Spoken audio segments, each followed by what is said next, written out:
Good afternoon and welcome to today's webinar entitled Staying Ahead of Card Network Mandates, brought to you by ABA Platinum Partner, Quavo. I'm Craig Driver, Vice President of ABA's Partner Network and Member Engagement. A few notes before we get started. In your dashboard today, you'll find a copy of the presentation and some other materials from Quavo. You'll also find the Q&A box. So if you have any questions, please input them there, and we'll cover those questions at around the 45-minute mark or so. And if there are any unanswered questions at the conclusion of today's webinar, we'll follow up with those via email. So no worries there. One slight note to mention to everyone is that of our three speakers today, Lindsay Hooks is having some technical issues, so you may not see her on camera the entire time. But with that, I will jump into introductions. We have David Chmielewski. Dave is responsible for Quavo's product divisions, bringing over 5 years of technical executive experience to the table. As a co-founder, Dave is credited with turning their vision for fraud and dispute management into a reality. He possesses a unique ability to understand business needs while retaining deep expertise in technology and its capabilities. Dave's work has been included in multiple patent filings, and he's won industry awards for contributions to innovation. We also have Daniel Perret. With experience ranging from Fortune 500 companies to unicorn startups, Dan specializes in bringing clarity to iterative technological builds through a robust product management skill set. He joined Quavo with a proven track record of launching true 0-to-1 products, as well as driving ongoing feature-level enhancements while maintaining the software development cycle. And finally, we have Lindsay Hooks. Lindsay is a director in the strategy and execution practice at Cornerstone Advisors with a focus on payments. She's a Cornerstone payment school facilitator and employs her expertise to ensure clients gain consistently successful outcomes in their fraud and payments system selections, operational assessments, and implementations. She's led cross-functional teams in retail branches, card implementations, and core conversions for more than 14 years. And with that, I'd like to now turn it over to Dan to get things rolling. Dan? Thank you, Craig. And thank you, everyone, for being here. Again, my name's Dan Perret. I'm the Director of Product at Quavo Fraud and Disputes. And I'll take you briefly through an agenda before we dive in, just so you have a sense of what we're going to speak to today. We'll start with some identification of trends to watch in the card network mandate space and our thoughts on what's ahead in that arena.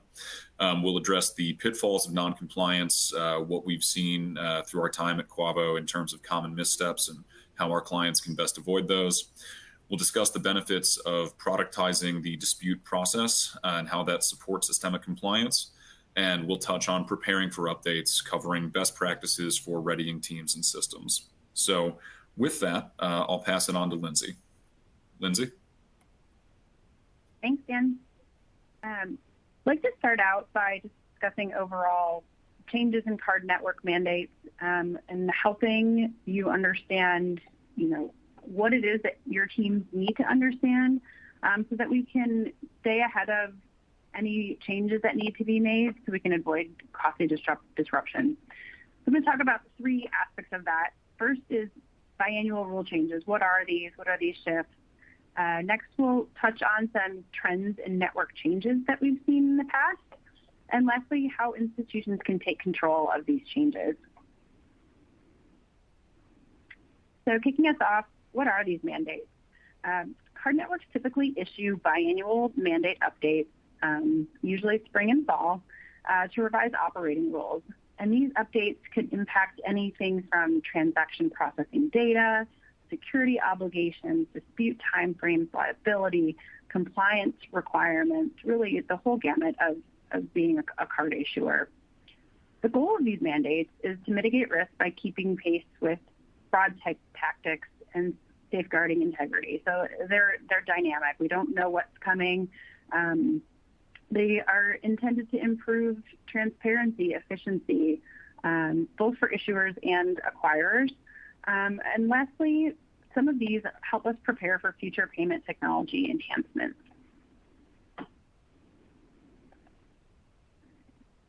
As we continue to see a tremendous increase in fraud, and our business has really gone from in-person transactions to online transactions. We have to think about the fraud and dispute process differently. So the networks, primarily Visa, MasterCard in our conversations here, make various changes. Some changes we've seen in the past are liability shifts for fraud. We've seen EMV technology come into play, whether you as an issuer offer chip cards, whether a terminal is chip enabled that can even take your payment.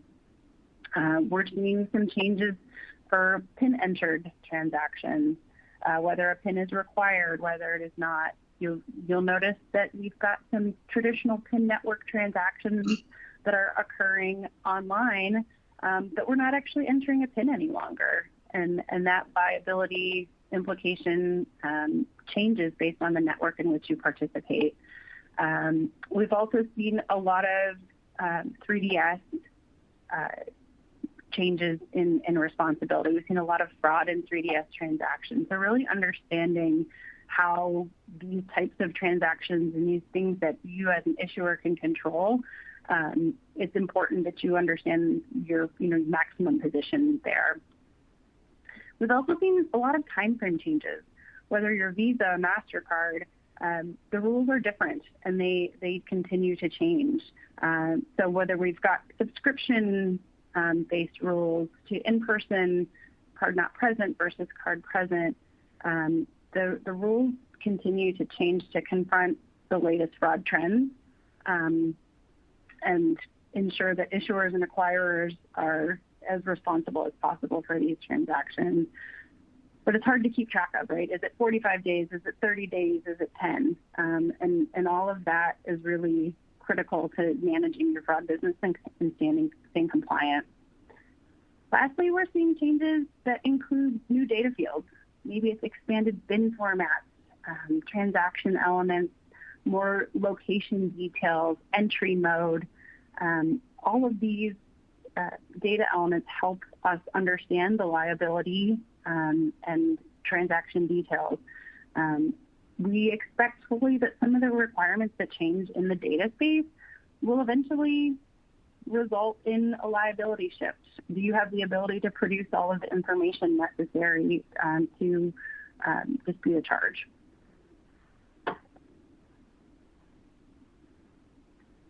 Let's think about disputes in action. How do we typically manage these transactions? As an issuer, we see either one of these three primary scenarios where you've outsourced everything. The card processor manages disputes end to end. They take the phone calls. They support all of the back and forth with the networks, understanding provisional credits, sending letters on your behalf. The next scenario we see often is a shared responsibility. Perhaps your issuer, you as an issuer, you have the ability to enter some of these disputes. You interact with account holders. But in some cases, your processor may handle some of this. Maybe you send the letters, maybe your processor sends the letters. There can be a kind of a hybrid relationship there. And lastly, we see institutions starting to take control of this, where maybe you're using manual or semi-automated processes. Maybe there's a form that we take in, but on the back end, we're manually entering information into a dispute system. We've probably got spreadsheets. Maybe we're manually issuing provisional credits. Maybe we found a way to automate that. But really, it requires this tacit knowledge, on-the-job experience to manage disputes, to understand network changes, to understand the rules of each transaction type. And all of these systems, we have challenges, and they're relatively universal. You've got partial visibility, maybe, and little control over the account holder experience. Not sure if those folks who are interacting with your account holders are truly the experts on the rules. Are they handling the MasterCard rules versus the Visa rules? And certainly if they're a shop that manages both networks, can they keep it straight? the timeframes aren't the same. The fact that, reliance on humans, debit versus credit, the rules are different. Provisional credit is a dispute versus a fraud case. All of these really unique aspects of a transaction, have to be considered in order to accurately process these disputes. And lastly, what flexibility do we have to track the dispute and activity across the relationship to understand when we've got a repeat offender, if you will? Do we have the visibility to know that this person disputes this, lunch every month, right? And we have the ability to push back on that if we have the right data. So how do we take control of this? We want to make sure that you understand the implications of network mandate changes at your institution, and then take a look and step back and say, are we positioned to react quickly to ensure compliance, to protect our account holders, to protect our organization? And is this something that we want to own, or is this something worth outsourcing? And I'll pass it back to Dave. Thanks, Lindsay. All right, so I'm going to talk a little bit about the risks of non-compliance. It can be kind of tempting sometimes with compliance to be like, well, so what? What if we're not compliant? What if we miss something? And in this case, there's definitely drawbacks to that. There always are, but I'll go over some of them specifically here.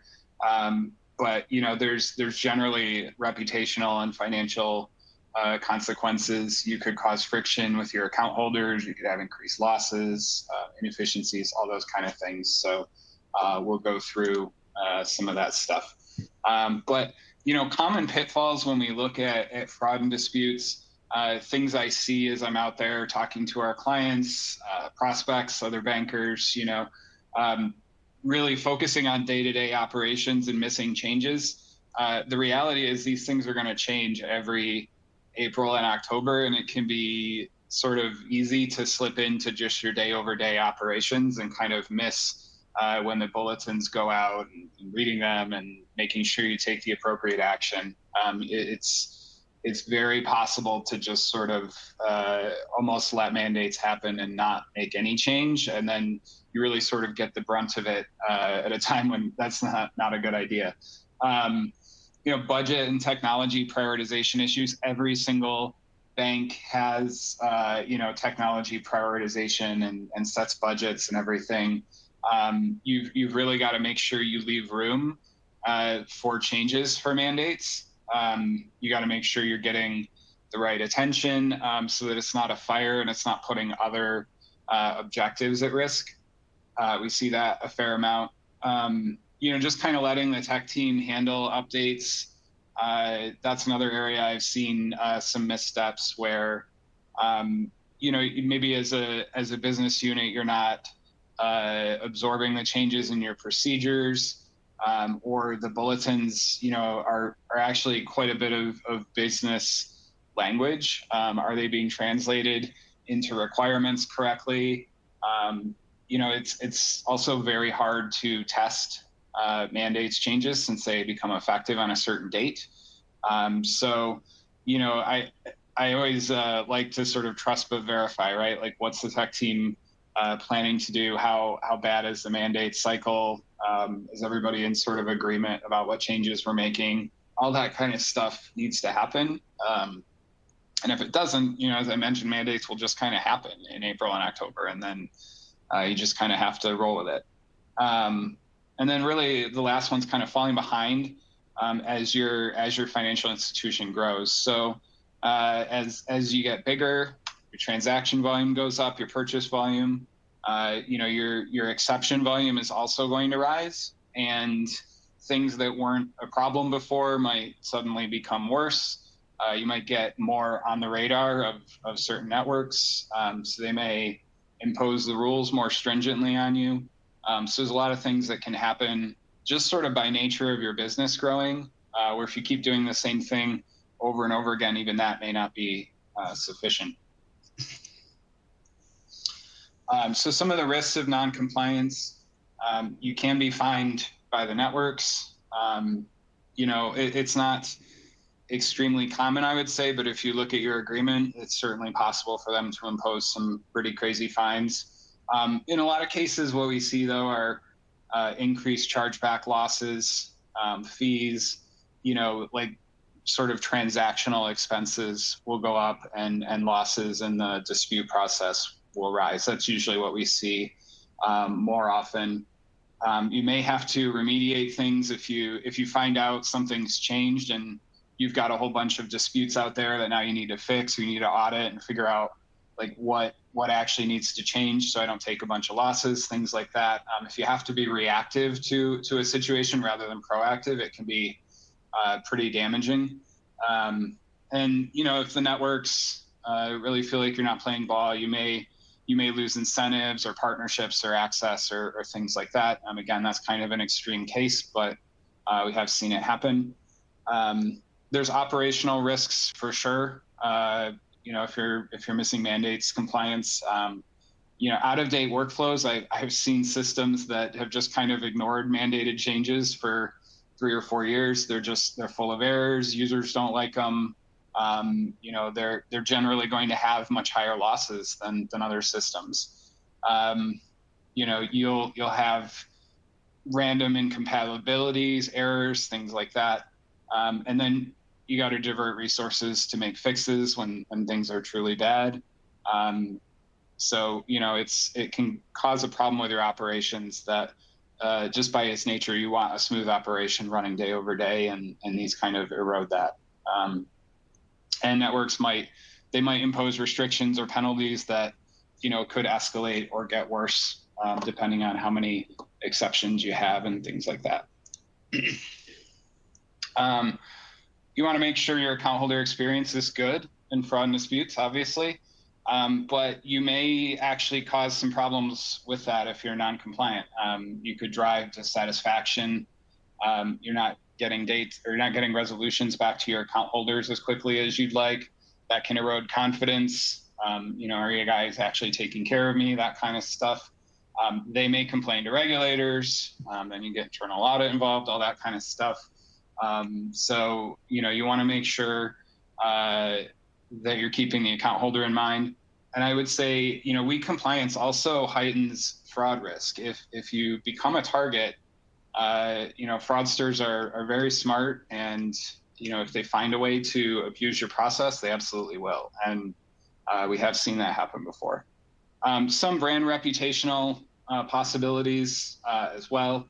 It's really kind of down to your credibility and how smoothly you're running as an operation. If you have a lot of losses, this could decrease your profitability and make people feel like you're unstable and things like that. So again, probably a little less common as a particular event. These things can happen over time. I want to go over a few case studies, again, things we've seen more directly related to being compliant and staying with mandates. We've certainly talked to, this says one bank, there's many banks spending millions of dollars a year on mandated updates. It's very common, and there's usually large budgets allocated to Visa, MasterCard, and other networks changing their rules every April and October. That's a big challenge. Everybody probably feels that money could be better allocated elsewhere. We've seen situations where customization enters, sort of their solution, and you buy something from a vendor. You say, "Oh, we're gonna stay out of box. We're not gonna customize anything." Maybe the vendor, allows too much customization, and you take the advantage of using it. And over time, we've seen certainly some banks who have customized it so much, they can no longer take standard packages to stay compliant. So the whole reason they went with a vendor in the first place was sort of eroded because they customized too much. Maybe it was the wrong solution. Maybe it was not configurable enough. Maybe, they pushed too much on the vendor. It's hard to say in those cases, but we've definitely seen that quite a bit. I've seen another case where, everybody's under pressure to get sort of a fraud and dispute process into online banking or mobile app and everything. I saw one case where a mobile app was sort of tied to mandated changes. Basically in April and October, they would have to push a change to the app. You know how difficult it is to make app changes on a certain date and all that kind of stuff. You know, that's a real sort of pitfall you want to avoid. You know, you want to make sure your design, if you're building an online system, that it's robust enough to handle that kind of scenario, and that when April and October occur, you know, it's more seamless for an app rather than requiring an update. So some solutions we've seen to these problems, you know, you want to, if you're going to go with a vendor, you want to pick one that handles mandates, that knows what they're talking about, and that they do it seamlessly. By seamless, I mean they're kind of distilling everything that needs to happen, and they're just telling you what you need to know. But obviously, you have a lot of trust that's going to happen. Don't overly customize your solution. Again, if you need a lot of customization, it's possible it's not the right solution for you. It's also possible that the vendor doesn't have enough experience managing, you know, a bank that, you know, wants to customize everything. And I mentioned kind of the external system design. Keep the external system dependencies for these card updates at a minimum, so that, you know, the changes can be made and other systems, you know, sort of react gracefully to it, so you don't create a time crunch across your organization in April and October. And now I'm going to turn it over to Dan for the next section. Thanks, Dave. Skip one there, excuse me. Oh, that was my fault. No, just as well. Well, thank you, Dave. So following on that, I want to talk a little bit about the power that you unlock when you productize your dispute process, right? As Dave said, it's often, I think for many of our clients and many players in the space, it's a bit of a scramble in April and October to ensure that they're remaining compliant and absorbing all these changes. And I think a lot of that can be diffused by bringing productization to the process and product thinking to it.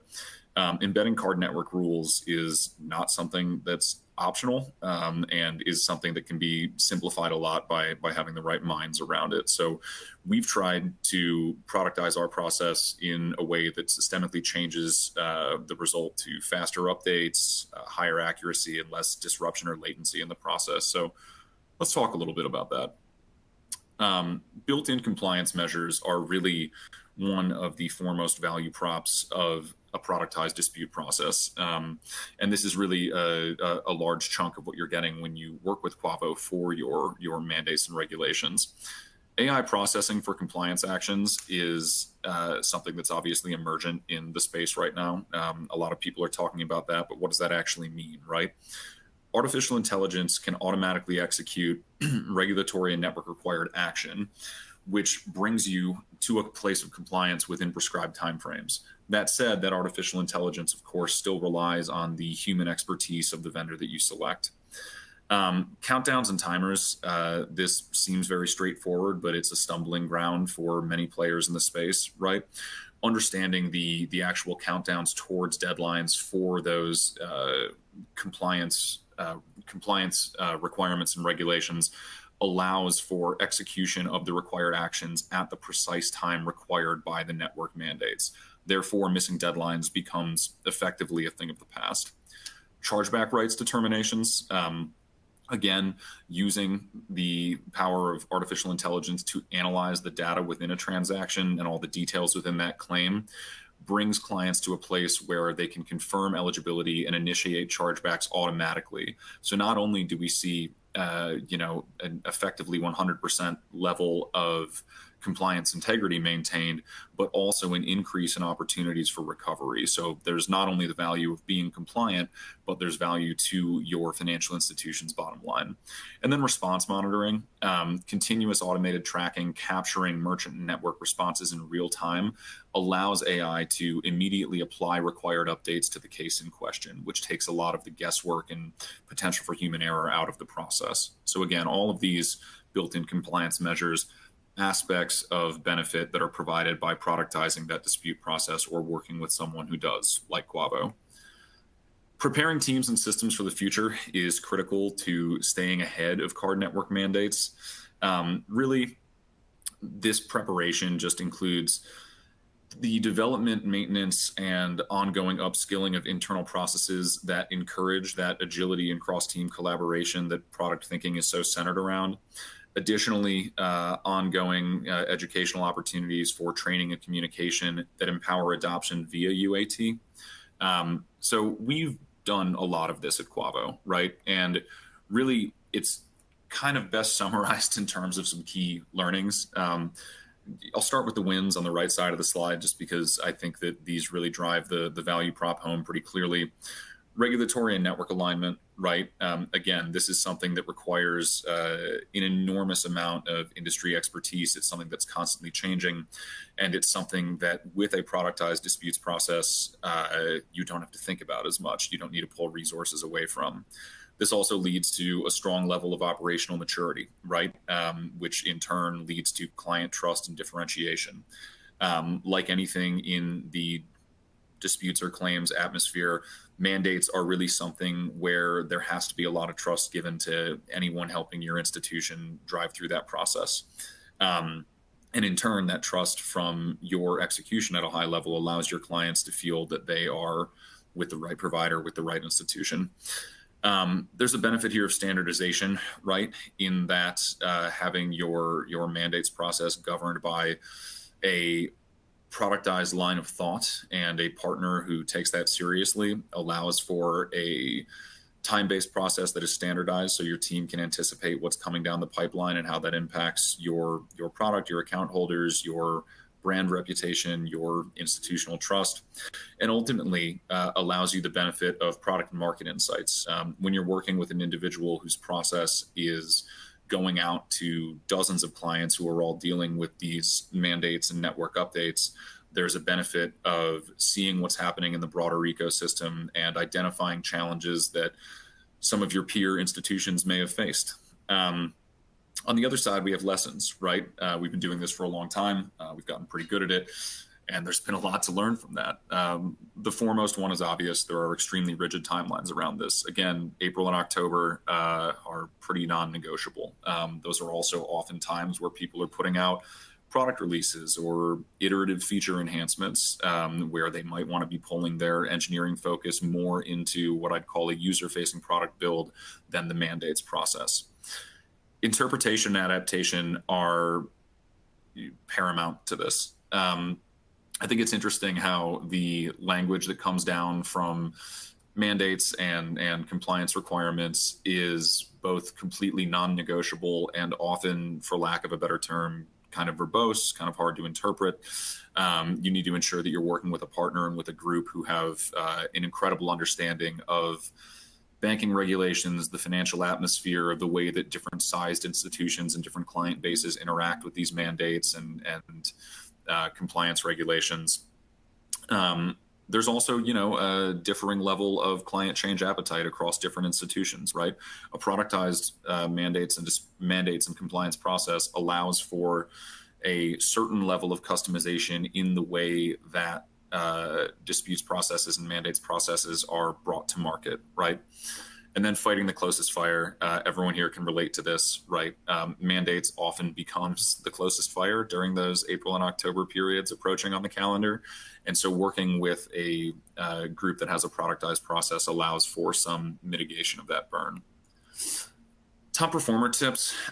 This is really just something that a collection of things that we've seen work in the space and that we really pride ourselves on here at Quavo. Robust change management processes. This is both on our end and on the end of the institutions with whom we work. Clear ownership from intake to deployment. So all the way from that new mandates language coming down through those changes being deployed into production, there is clear ownership and advocacy and almost evangelism of those requirements, both inside our institution and put outward to the institutions that we're partnering with. Automated testing frameworks is something that we've made a ton of progress on and enhanced our ability therein to validate compliance as well as identifying errors quickly without tying up human dev resources for manual checks. Cross-team alignment, again, to be good at this, you have to have centralized communication channels and assign executive sponsors to remove roadblocks. Compliance, similar to security, is effectively everyone's job, or at least I think a lot of people would agree with that statement. If you don't, there's a Q&A coming after this. We can debate it. But it's effectively everyone's job. And so having, a top performing team with this really requires that level of executive sponsorship and buy-in from top to bottom to ensure that everyone's on the same page with what changes are being made, why, and what the base impact is. And then lastly, preemptive training with flexible systems. I believe Dave made a comment earlier about how sometimes it can be very difficult to test for mandates in that they all sort of hit at a specified future date, right? So having configurable test environments allows for, if not direct testing, at least experiential learning without straining resources that helps people ensure that they're getting the right changes out in advance. So that's a lot at once. I'm sure a lot of you would love to learn more. We have a poll on the next slide that you can respond to that in and indicate your interest to learn more. But with that, I'll pass it back to Craig, who's going to run our Q&A. Yeah, thanks, Dan. Two questions here for you and the team. First one is, which AI foundation model do you use? That is a very direct question. I appreciate that. I think it's important to step back and kind of discuss like what types of AI we're using. So it's a very large topic, and we're kind of using a mix of traditional statistical machine learning, generative AI, all kinds of things in this system. Because they have different uses. AI at this point is kind of like a toolbox. You're not going to use a hammer to use what you would use a screwdriver for. So we're employing all kinds of different AI, generally agentic, like we're trying to automate work as much as possible and take real actions with AI. But in terms of models, I would say my biggest advice, if you're looking at foundational models, is to choose something that's compatible with an enterprise environment, potentially PCI, not changing as frequently. I think some of us have probably seen in the news, with Chat GPT and moving to GPT-5 and kind of like pulling the rug out from under people. You don't want to have your software having that kind of problem. So definitely, try and protect yourself against that. Interesting question. Great, thanks, Dave. And another one here, someone indicating that they are newer as a compliance officer. They're interested in how they can get set up to receive updates from MasterCard to ensure they have someone outside of the departments responsible for those processes receiving them. They, of course, receive regulatory updates, but don't see anything specific to MasterCard. Yeah, I think, MasterCard usually will make updates available through their portals in the form of bulletins. So you want to make sure you're getting a hold of these bulletins. They produce a lot of them throughout the year, and they'll tell you when they're effective, and they actually become effective on a regular basis. The interesting part is that some of them will affect you directly and some of them won't. Some of them might be for acquirers or businesses. There's all kinds of things in those bulletins. But generally you're going to want to talk to your MasterCard rep and make sure that you're looking at those bulletins. This again kind of goes back to our discussion. I think in compliance, you may not want to look at the bulletins themselves, but maybe challenge the team on are they getting them? Are they reviewing them? What changes are they seeing? Asking some sort of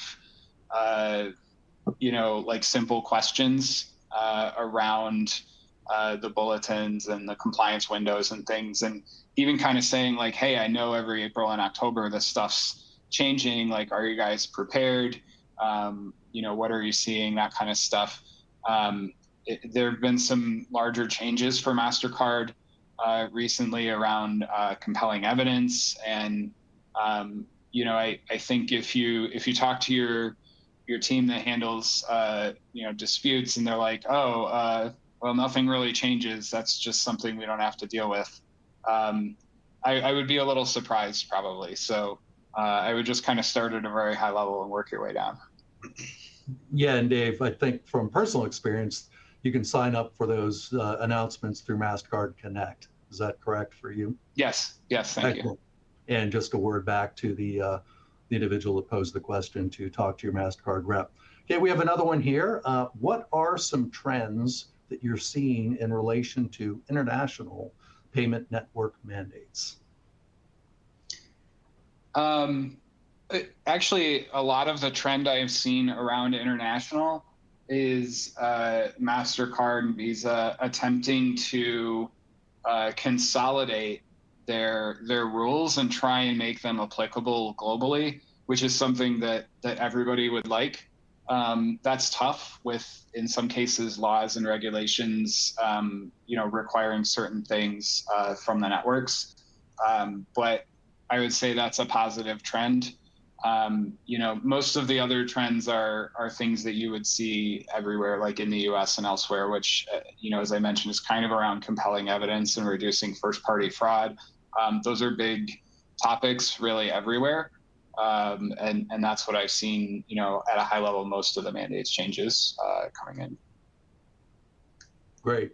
And got a few more here. So which aspects of mandate compliance can be automated to improve operational efficiency and accuracy, and where is human oversight still critical? Dan, you want to take that one? Yeah, sure. So I think the second half of the question is probably the more valuable one to speak to, but I'll start by saying that with automating aspects of mandates and compliance, in a sense, the sky's the limit, right? Something that we spoke about on one of those slides earlier was kind of differing client appetites for change, right? I will say that at Quavo specifically, our belief is that AI is not intended to replace human oversight. Rather, it's a tool that is intended to increase the accuracy and amount of output, right? So we try to offer a solution that's almost bespoke in the sense that it can meet you where you are, right? We have an enormous amount of capacity with our AI-backed solutions to automate aspects of the mandates and compliance process, but it all relies on the perhaps even larger amount of human knowledge built from time in market and time in the space of those mandates and compliance requirements that our employees hold. I would say that human oversight level is always going to be necessary to some degree. We'll see what the future brings. But in terms of interpreting base level compliance and mandates changes coming down from both the networks and the regulating parties, there's an opportunity to use artificial intelligence both to enhance our interpretation of those requirements, as well as to build out more robust automated solutions that require less dev resources and human oversight. But again, I really want to drive home, I don't think we're ever getting away from having some level of human oversight involved in this process.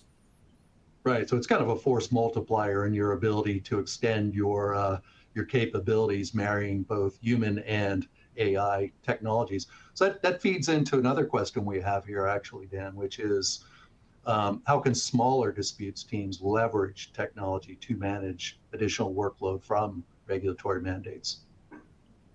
Potentially almost more easily, right? I mean, the rules don't necessarily change too much, right? Based on the size of the institution, they do to some extent, right, in terms of your dispute volume and what you're dealing with. But if you have a smaller institution or a smaller team dealing with this, then good news, you're going to have less trouble getting everybody on the same page. You're going to have fewer people to play telephone game with. I think that the ability to implement an AI-backed solution that handles some aspect of your mandates and compliance obligations is an incredible opportunity for smaller institutions, simply in that the speed to deployment may be quicker, and it offers the opportunity to grow with those AI-backed solutions as your institution grows, as opposed to having to, kind of turn the Titanic around or in another direction when you're already a massive enterprise player or a bulge bracket bank. So an enormous opportunity in short form. Excellent. Another one here for the team. How do you ensure that there will be no hallucinations?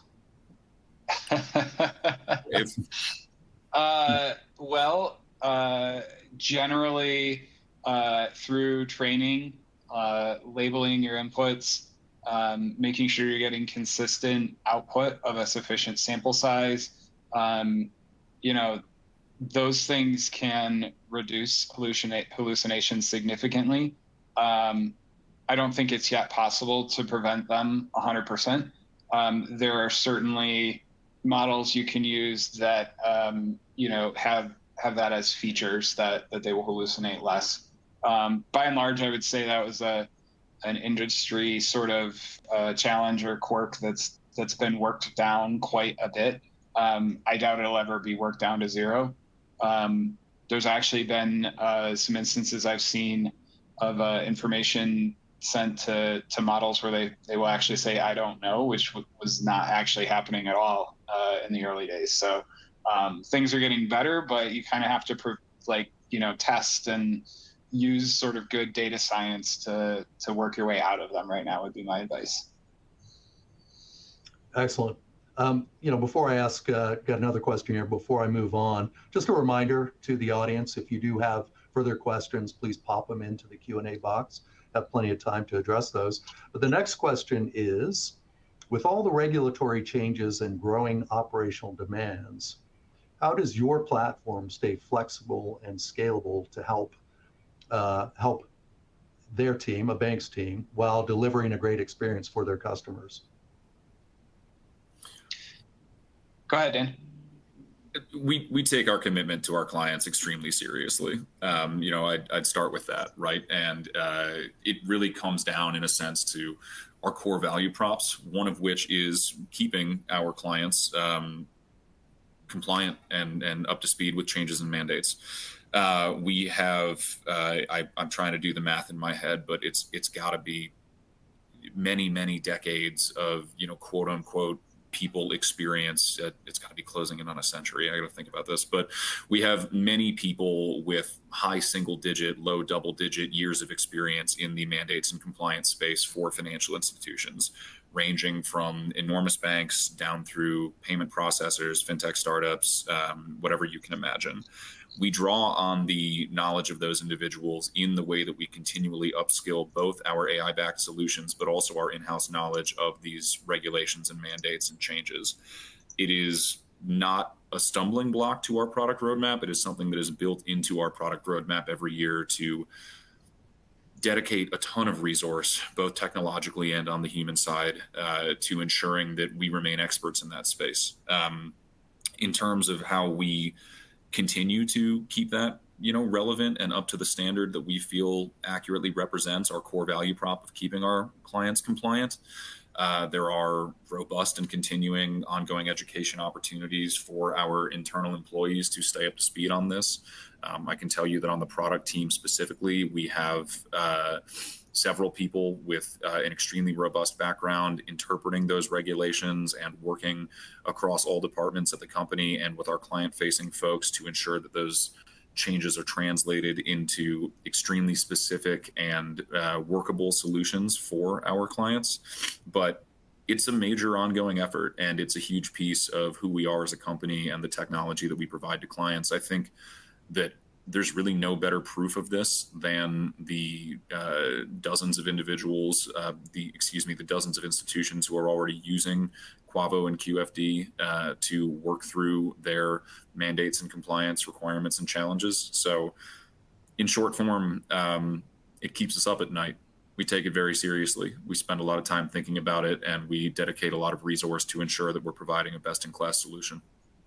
Yeah, and you reinforced again, Dan, the need to marry human expertise and experience with AI, with technology. Another question for the team here. How do you tackle the mandates interpretation challenge pointed out earlier? Oftentimes, it's not fully clear what needs to be done.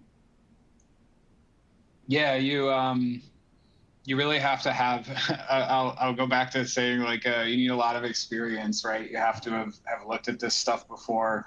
The bulletins come out and they're very cryptic. They're not necessarily legalese, but they're not legalese, it's like there's gray areas in there. There's a lot of very advanced and industry specific language. And you kind of have to marry that with like what you see with trends in the industry. Like there'll be a bulletin about how disputes are handled with crypto, and you kind of have to understand what that means for your process. And it's interesting because the changes that the networks make themselves are generally pretty black and white. They are like software changes to reject chargebacks or require a review of compelling evidence or things like that. The bulletins they publish around what you need to do are not nearly as black and white. And that's sort of an interesting quirk of the industry. But what we found is that it's really about experience, right? We're probably in our 20th mandate cycle or so on our platform. And you kind of start to see things coming, and you're able to sort of, react a little bit more easily after you have a lot of practice. It's really a muscle that if you exercise it, is not too bad. I'll add to that a little bit. There's an adage in education that the best educators can take a concept and say that concept 10 different ways for 10 different learning styles, but have all the individuals receiving that information walk out with the same understanding of it, right? And I think that's an interesting analog to any sort of mandates or compliance work that requires interpretation of these regulations and rules. We do the same thing, but backwards, right? It's almost a reverse engineering process in which when those updated mandates or compliance regulations come down, a lot of the base thinking around it for us starts with, well, let's look through every use case of a dispute, right? Let's look through the life cycle of the transaction. Based on how the handful of people in this room interpret this change to the regulation, what are all the points at which it would be relevant to the life cycle of that transaction? And I think that thinking about it that way puts us in a place where we can consider holistically the areas to which it might apply, as opposed to just making the most obvious broad strokes change. And again, not to beat the horse that hard, there is really no replacement for the people who have just worked some unholy number of claims in their life and have kind of seen all the ways that this can spool up. So, yeah. Excellent. Thanks, Dan. And we have a follow-on to the last question, actually. Do you take responsibility in case your interpretation is not 100% correct? If it's financial responsibility, I would say it depends. If it's sort of social responsibility, yeah, we absolutely feel it's our responsibility to get those interpretations right and to make the right changes to the software, to communicate it in a way that's actually digestible by our clients. I don't actually believe our clients should have to have folks on staff that can read those bulletins. That's part of our responsibility to do that, right? So, our goal really is to make this very simple and seamless. And, all of the things we kind of mentioned, like having all these experts that can look at all these documents and these bulletins that are released and turn them into requirements and everything. Our goal is to really take responsibility for that part of the process and, turn it into like working communication and software. Great. Thanks, Dave. We just actually got another question pop across. Oh, Lindsay's got an answer here, I think here. I just wanted to add something, thinking about interpreting mandates and requirements along the way.